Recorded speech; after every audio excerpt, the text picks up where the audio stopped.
დიდი ბრიტანეთის ბაზარზე ქართული ღვინის ცნობადობისა და ექსპორტის გაზრდის მიზნით ღვინის ეროვნული სააგენტოსა და მისი კონტრაქტორი კომპანიის Swill Wine Group-ის ორგანიზებით საქართველოს ბრიტანეთიდან სომელიეების ღვინის იმპორტიორებისა და მედიის წარმომადგენლების 12 კაციანი ჯგუფი ეწვია.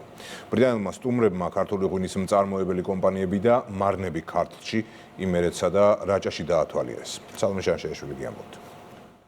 სომელიეები, ღვინის იმპორტიორები და მედიის წარმომადგენლები დიდი ბრიტანეთიდან საქართველოში უნიკალური ქართული ღვინის კულტურის გასაცნობად ჩამოვიდნენ. პროდუქციის პოპულარიზაციის მიზნით 12 კაციანი ჯგუფი ქართლის, რაჭისა და იმერეთის ღვინის მწარმოებელ კომპანიებსა და მარნებს ეწვია. პროგრესი, რომელიც მიღწეულია რაჭაში, იმერეთსა და ქართლში, მართლაც არაჩვეულებრივია და ვფიქრობ ვიხილავთ ამ ღვინოების უფრო და უფრო მეტ იმპორტს დიდ ბრიტანეთში.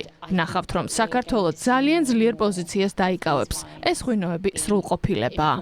დიდი ბრიტანეთი ერთ-ერთი მნიშვნელოვანი ბაზარია ღვინისთვის მსოფლიოს მასშტაბით და რა თქმა უნდა საქართველოსთვისაც.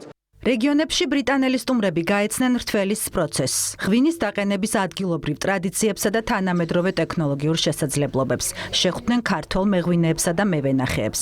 თბილისში გაიმართა დეგუსტაცია, სადაც უცხოელმა სპეციალისტებმა 16 კომპანიის სხვადასხვა დასახელების ღვინო დააჭაშნიკეს. ის რაც ევროპისთვის უჩვეულოა არის ქარვისფერი ღვინო, რომელიც დიდი კულტურის მატარებელია და ხალხს მის მიმართ დიდი პატივისცემა აქვს. ქვეყანა განსაცვიფრებელია, კლიმატი საოცარია, ვენახები სრულიად განსხვავებულია, ამიტომ ძალიან საინტერესო იყო ამის ნახვა.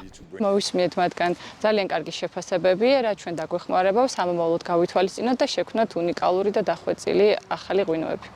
ბრიტანელი სომელიეების, მედიისა და გაყიდვების სფეროს წარმომადგენლების ტური საქართველოში ღვინის ეროვნული სააგენტოს და ბრიტანული კომპანია Swill Wine Group-ის ორგანიზებით გაიმართა.